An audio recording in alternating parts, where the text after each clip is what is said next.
सिद्धार्थ, गौरी और कई सारे लोग ये जानना चाहते थे कि ब्रह्म राक्षस आखिर होता क्या है। तभी बूढ़े बाबा ने कहा, तुम जानना चाहते हो ना कि ब्रह्म राक्षस क्या होता है? तो सुनो। ब्रह्म राक्षस इस संसार की सर्वोच्च दुष्ट शक्तियों में से एक है। ब्रह्म राक्षस बाकी के दुष्ट शक्तियों की तरह मंत्र तंत्र इत्यादि से ना तो मरता है और ना ही उसे कोई क्षति पहुंचती है। एक जीव पिछले जन्मों के पाप के कारण ब्रह्म राक्षस बनता है। कोई ऐरा गहरा जीव ब्रह्म राक्षस नहीं बन सकता। जब कोई विद्वान, प्रकांड, सभी शास्त्रों में निपुण ब्राह्मण जब किसी कारणवश सन्मार्ग को छोड़कर बुरे कर्म, बुरे कामों में लीन हो जाता है, अपने ज्ञान और विद्या का दुरुपयोग करता है, जब अपने पास रहे ज्ञान को किसी सुपात्र शिष्य को ईर्ष्या के वश होकर नहीं देता, अपने गुरु द्वारा अर्जित किए गए ज्ञान पर अहंकार करता है, मैं कितना ज्ञानी हूं, इस बात का दिखावा करता है, विनय जो ज्ञानी का गुणधर्म होता है उसे त्याग कर अविनयी हो जाता है, तब वो ब्राह्मण मरने के बाद ब्रह्म राक्षस बनता है। ब्रह्म राक्षस बनने के बाद भी उसके पास पिछले जन्म में सीखा और पढ़ा हुआ सारा ज्ञान रहता है, लेकिन उसे अपने आप पर कोई नियंत्रण नहीं रहता।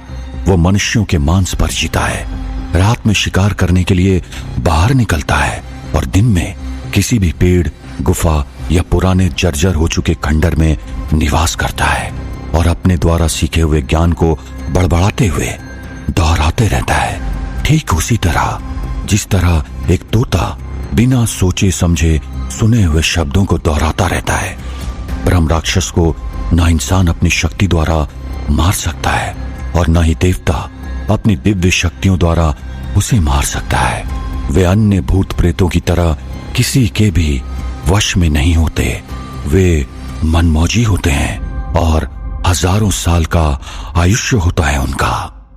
ये सुनकर सिद्धार्थ ने पूछा, अगर किसी अस्त्र शस्त्र से नहीं मरते, मंत्र तंत्र से नहीं मरते, किसी के वश में नहीं आ सकते और न ही इन्हें अपने आप पर नियंत्रण होता है, तो फिर हम इसे रोकेंगे कैसे? ये तो रोज आकर हमारे लोगों को उठाकर ले जाएगा। हमें तो क्या पूरे गांव को खत्म करने में इसे एक दिन भी नहीं लगेगा। आखिर हम इसे रोके तो भी कैसे? बूढ़े बाबा ने कहा, अगर ये बात मुझे पता होती तो इसका प्रयोग मैं कल ही कर लेता, लेकिन सच तो ये है कि मुझे ना इसका तोड़ पता है और ना ही मैं ये जानता हूं कि इसे किस तरह रोका जाए। मोतीबाई ने कहा, धन कुंवर बाईसा के पास ब्रह्म राक्षस ने सिद्ध करने की विद्या थी, लेकिन बाईसा ने कभी भी इस विकराल शक्ति ने सिद्ध क्यों कोणा? बाईसा कहती थी कि जिस शक्ति ने बस में ना कर सके उस शक्ति ने कभी आमंत्रित भी किया जाता कोणा? यह सुनकर गौरी ने कहा, हमें जल्द से जल्द कोई तो रास्ता निकालना ही पड़ेगा। हम इस ब्रह्म राक्षस के सामने अपने घुटने नहीं टेक सकते। हमें हमारे लोगों को भी बचाना होगा। सिद्धार्थ ने कहा, उस जालिम ने मेरा हाथ भी तोड़ दिया है और वही हाथ तोड़ा जिसमें मैं तलवार पकड़ता हूं। अब मैं किस तरह उसका सामना कर पाऊंगा?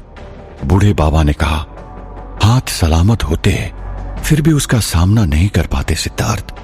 जोश में आकर हमें होश गंवाना नहीं चाहिए। अब हम एक काम कर सकते हैं, ब्रह्म राक्षस जब लौट कर आएगा तब उससे लड़ना तो बेकार है, क्योंकि उसके सामने कोई भी नहीं टिक पाएगा। लेकिन यदि हम उसे लड़ने के बजाय हम सब कोई ऐसी जगह पर चले जाएं जहां पर वो हमें ढूंढ ही न पाए, तो हमारे बचने की उम्मीद है। तब सरपंच काका ने कहा, लेकिन हम सब जाएंगे कहां पर? इतने सारे लोग पिछली बार भूतिया बारात से बचने के लिए मायावी जंगल में जाकर छुप गए थे, लेकिन तभी वहां पर क्या हुआ हम सब जानते हैं। हम सब वीरानगढ़ भी छोड़कर नहीं जा सकते, तो आखिर हम जाएं भी तो कहां पर? तब बूढ़े बाबा ने कहा, एक जगह है जहां पर ब्रह्म राक्षस नहीं आ सकता। सिद्धार्थ ने पूछा, कहां पर? बूढ़े बाबा ने कहा, मेरे गुफा में मेरी आज्ञा के अतिरिक्त और कोई नहीं आ सकता, ब्रह्म राक्षस भी नहीं। तब गौरी ने कहा, लेकिन वो गुफा तो बहुत छोटी है, उस गुफा के अंदर इतने लोग कैसे आएंगे? और वहां तक इतने सारे लोगों को लेकर जाना खतरे से खाली भी नहीं है। आपकी गुफा जंगल के इतने अंदर है कि वहां पर पहुंचते पहुंचते ही शाम हो जाएगी। और 10-12 लोग हो तो समझ में आ सकता है, लेकिन सैकड़ों लोगों को लेकर हम किस तरह वहां तक पहुंचेंगे? बूढ़े बाबा ने कहा, वो तुम मुझ पर छोड़ दो। ये कहकर बूढ़े बाबा सरपंच काका के घर के बाहर ध्यान में जाकर बैठ गए। अभी सभी लोग एक दूसरे के सामने देखने लगे। सबकी आंखों में खौफ साफ नजर आ रहा था। उस तरफ जर्मनी में जॉन विलियम्स के बहकावे में आकर मुस्तफा छाया को मुसीबत में से बचाने के लिए गाड़ी में बैठकर दक्षिण जर्मनी में स्थित म्यूनिक की तरफ जा रहा था।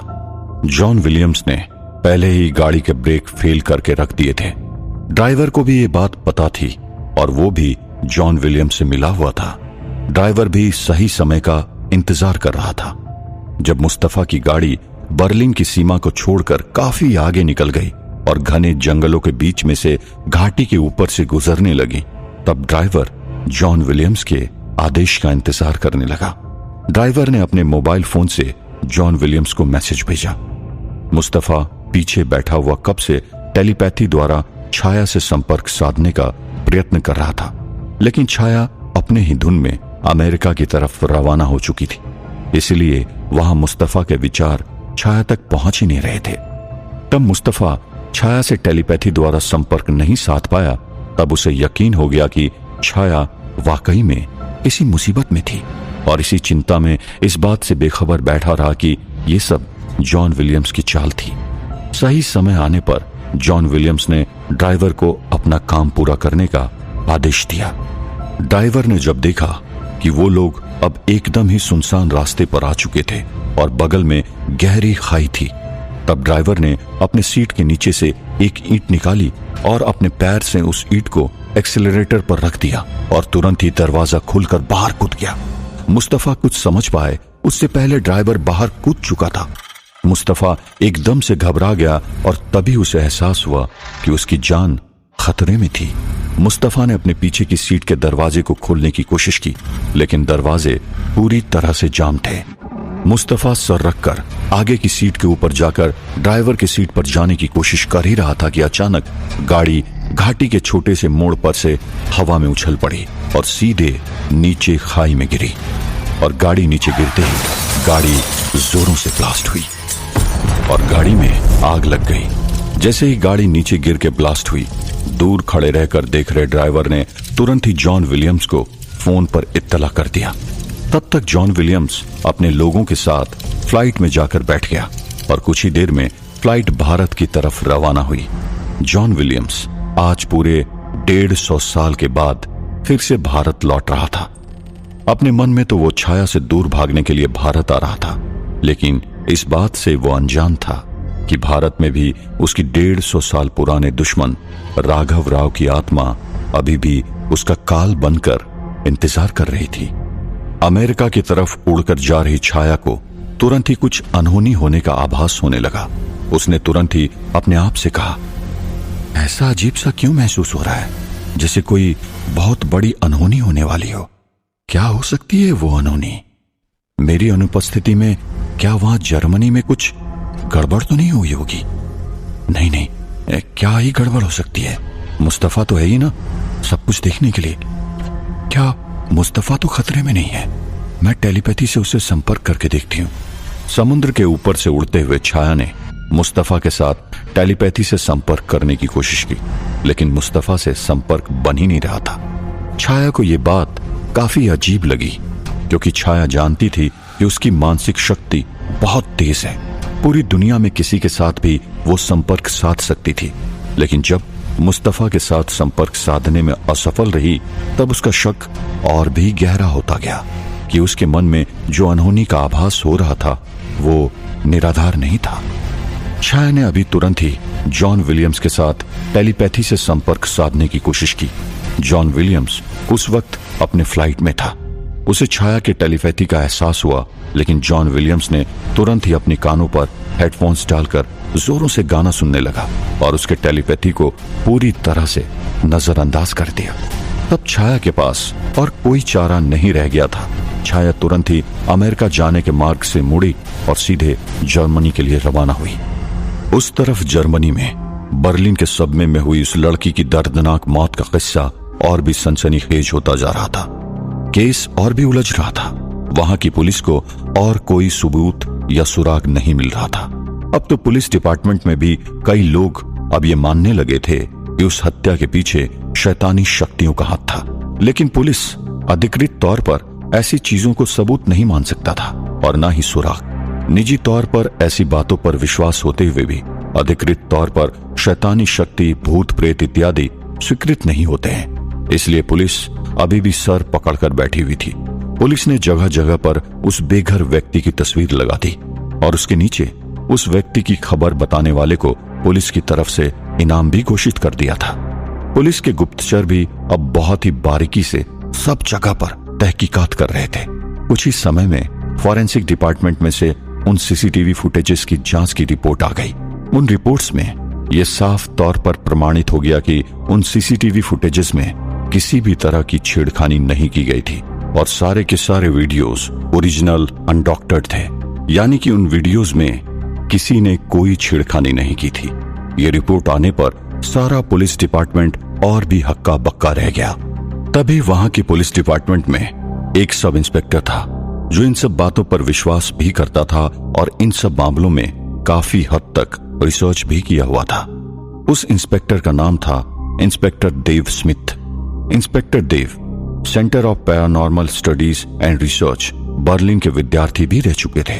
वो अधिकृत तौर पर नहीं बल्कि निजी तौर पर इस केस को कहीं न कहीं समझ रहा था और ये भी जानता था कि उनकी इस समझ को पुलिस डिपार्टमेंट कभी स्वीकार नहीं करेगी। इसलिए इंस्पेक्टर देव दिन में पुलिस डिपार्टमेंट के साथ केस को उनकी तरफ से सुलझाने की कोशिश करते थे और शाम को घर जाते ही अपनी तरफ से सुलझाने की कोशिश करता।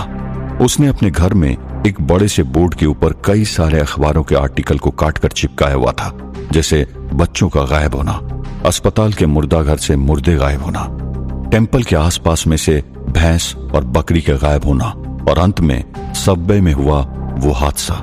इन सारी घटनाओं को वो कहीं न कहीं एक सूत्र में जोड़कर देखने की कोशिश कर रहा था और कहीं न कहीं उसे शैतान के पुजारियों के ऊपर बहुत बड़ा शक था।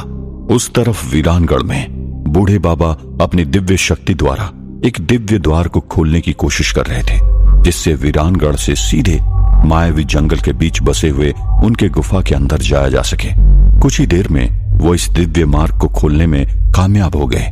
बूढ़े बाबा ने तुरंत ही गांव के सभी लोगों को उस दिव्य मार्ग के अंदर प्रवेश करने को कहा। कई सारे लोग तुरंत ही वहां पर जमा हो गए और एक के बाद एक बस दिव्य मार्ग से होते हुए बूढ़े बाबा की गुफा में पहुंचने लगे। गांव के कुछ लोग ऐसे थे जो वीरानगढ़ को छोड़कर जाना नहीं चाहते थे, क्योंकि ब्रह्म राक्षस उनके अपनों को उठाकर लेकर गया था और उनका कहना था कि जब तक वे लौटकर नहीं आ जाते तब तक गांव छोड़कर कहीं नहीं जाने वाले थे। बूढ़े बाबा ने उनको समझाने की कोशिश की कि अब उनके लौटकर आने के आसार बहुत कम थे, क्योंकि ब्रह्म राक्षस के चंगुल से छूटकर वापस आना असंभव था। बड़ी मुश्किल से बूढ़े बाबा ने उन्हें समझाया और उन्हें गुफा के अंदर जाने के लिए तैयार किया। बूढ़े बाबा ने अपनी शक्ति द्वारा उस गुफा का विस्तार बढ़ा दिया था ताकि जितने भी लोग उस गुफा में जाएं, वो गुफा छोटी न पड़े, सभी लोग उसमें आराम से समा जाएं। सभी लोग तुरंत ही उस गुफा के अंदर चले गए। सरपंच काका, मोहन, मोतीबाई, गौरी, मिस्टर बजाज, सुजान और अंत में सिद्धार्थ भी उस गुफा के अंदर दिव्य मार्ग से चला गया। तब बूढ़े बाबा ने कहा, मैं अब ये द्वार बंद कर रहा हूं, लेकिन मैं नहीं आऊंगा, क्योंकि यदि इस गांव में ब्रह्म राक्षस को कोई और नहीं मिला तो वो अपनी शक्तियों का प्रयोग करके हम तक जरूर पहुंच जाएगा।